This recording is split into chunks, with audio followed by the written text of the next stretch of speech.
Selamat pagi anak-anak, salam sehat dan salam sejahtera buat kita. Bapak harap kalian masih semangat ya. Masih semangat untuk mengikuti proses pembelajaran pada pagi hari ini. Untuk materi kita, sejarah peminatan itu sudah sampai bab 3. Ini adalah bab terakhir kita di semester ini. Bapak harap untuk materi-materi sebelumnya yang minggu lalu sudah Bapak jelaskan, kalian sudah kuasai ya, kalian sudah pahami. Jika misalnya belum kalian kuasai atau belum kalian pahami, boleh dibuka lagi bukunya, dibaca-baca lagi bukunya ya, agar kalian lebih mengerti. Baiklah, untuk hari ini materi kita itu bab 3 adalah penelitian dan penulisan sejarah. Penelitian dan penulisan sejarah. Tujuannya atau tujuan pembelajaran kita pada hari ini, setelah mengikuti proses pembelajaran, kalian peserta didik diharapkan mampu memahami bagaimana proses dari penelitian dan penulisan sejarah tersebut. Maka marilah kita mulai pembahasan kita pada pagi hari ini. Penelitian sejarah itu merupakan metode untuk mengetahui bagaimana keadaan bumi kita ini atau bagaimana keadaan manusia pada zaman dahulu. Peristiwa sejarah yang sudah berlangsung hampir ribuan tahun yang lalu, tidak semuanya itu menjadi peristiwa sejarah. Maka dilakukanlah penelitian agar kita tahu bahwa bagaimana keadaan bumi kita ini, atau bagaimana keadaan manusia, atau bagaimana keadaan peristiwa masa lalu. Maka dilakukanlah penelitian sejarah. Penelitian sejarah ini dibagi menjadi dua. Yang pertama itu adalah penelitian langsung, dan yang kedua adalah penelitian perpustakaan. Di mana penelitian lapangan ini maksudnya adalah melakukan penelitian langsung, datang ke tempat lokasi kejadian atau tempat ditemukannya peninggalan sejarah.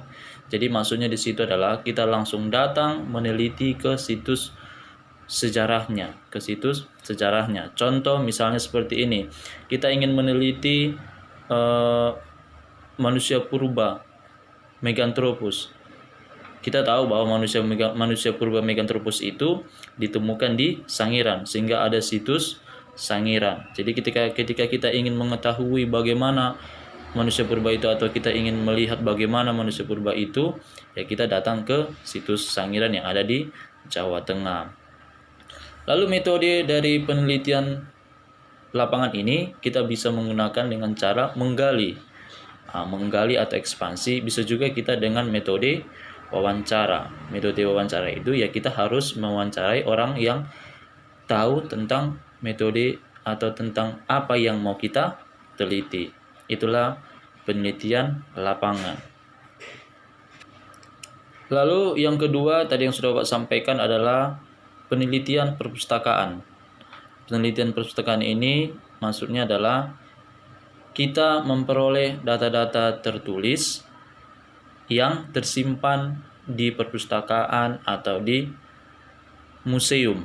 Maksudnya di situ kita membaca buku atau melihat buku-buku untuk melengkapi data-data kita. Jadi tujuan dari penelitian perpustakaan itu untuk melengkapi data-data kita yang sudah kita ambil dari penelitian lapangan. Jadi penelitian lapangan dan penelitian perpustakaan ini sebenarnya berbanding erat atau memiliki hubungan yang erat. Jadi ketika kita melakukan penelitian lapangan, mungkin hasilnya belum pas, maka kita ambil dari perpustakaan yang sesuai dengan apa yang kita teliti. Ya, jadi penelitian perpustakaan itu tujuannya untuk memperoleh data-data tertulis yang tersimpan di museum atau di perpustakaan untuk mendukung hasil penelitian lapangan. Jadi itulah dua cara penelitian sejarah. Dua cara dalam melakukan penelitian sejarah. Yang pertama itu penelitian lapangan, dan yang kedua itu adalah penelitian perpustakaan. Penelitian lapangan itu maksudnya kita datang langsung ke tempat di mana mau kita teliti objeknya, sedangkan yang penelitian perpustakaan itu kita mencari data-data atau tulisan-tulisan yang mendukung atau yang mau kita pahami. Begitu kira-kira tentang penelitian sejarah. Lalu langkah-langkah penelitian sejarah. Langkah-langkah penelitian sejarah. Tadi dua metode penelitian sejarah, yaitu penelitian lapangan, penelitian perpustakaan. Lalu yang kedua selanjutnya adalah langkah-langkah penelitian sejarah. Langkah-langkah penelitian sejarah yang pertama itu adalah pemilihan topik. Ini merupakan hal yang paling utama dalam melakukan penelitian sejarah. Kita harus tentukan dulu topik apa yang mau kita teliti. Topik apa dulu yang mau kita teliti, itu yang dulu yang harus kita tentukan. Di mana kita harus menentukan topiknya dengan syarat apakah topik itu memiliki manfaat untuk perkembangan ilmu pengetahuan. Jadi ketika kita milih topiknya, kita harus tahu dulu apakah topik itu yang mau kita teliti itu memiliki manfaat untuk perkembangan ilmu pengetahuan, dan juga data-datanya apakah tersedia. Jadi nanti kalau data-datanya tersedia, kita susah untuk melakukan penelitian. Tapi kalau data-datanya tersedia, misalnya itu orang yang mau kita wawancara itu ada, lalu data-datanya di perpustakaannya itu ada, jadi kita gampang untuk melakukan penelitian. Lalu ketika topiknya sudah ada, ketika topik yang mau kita teliti itu ada, lalu kita mencari sumber-sumbernya, yaitu heuristik. Heuristik itu adalah mencari dan menentukan sumber sejarah yang diperlukan dalam penelitian sejarah. Sudah dapat topiknya, maka kita cari langsung sumber-sumbernya.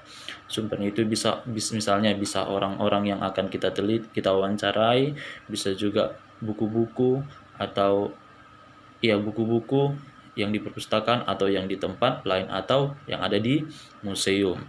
Lalu ketika sudah kita kumpulkan sumber-sumbernya, sumber itu kita uji keasliannya. Ya, kita uji keasliannya apakah orang yang mau kita wawancara itu betul-betul tahu tentang apa yang mau kita teliti, lalu buku-buku yang mau kita gunakan untuk referensi, apakah betul itu sesuai dengan yang kita teliti. Lalu ketika sudah kita uji sumber-sumbernya, lalu kita tafsirkan dengan berupa data-data, sehingga nanti penelitian kita itu bisa diuji kebenarannya. Itulah proses dari penelitian sejarah.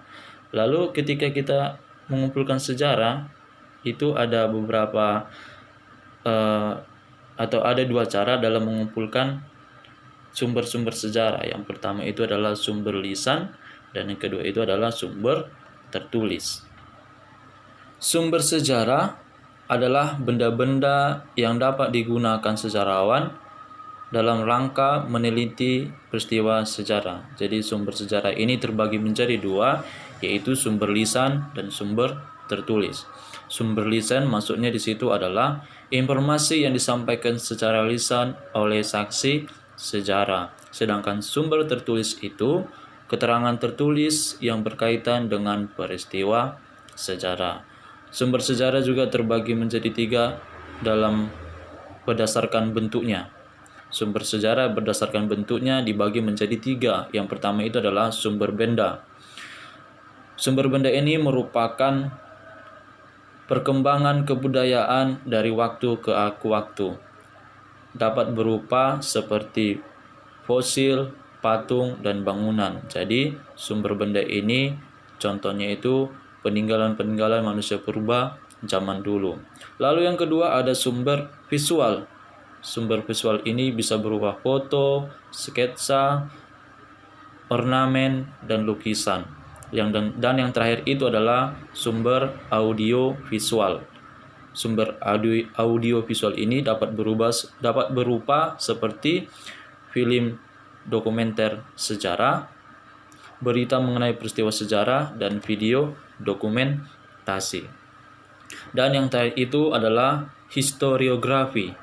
Historiografi ini adalah kegiatan yang menyajikan hasil penelitian sejarah menjadi tulisan.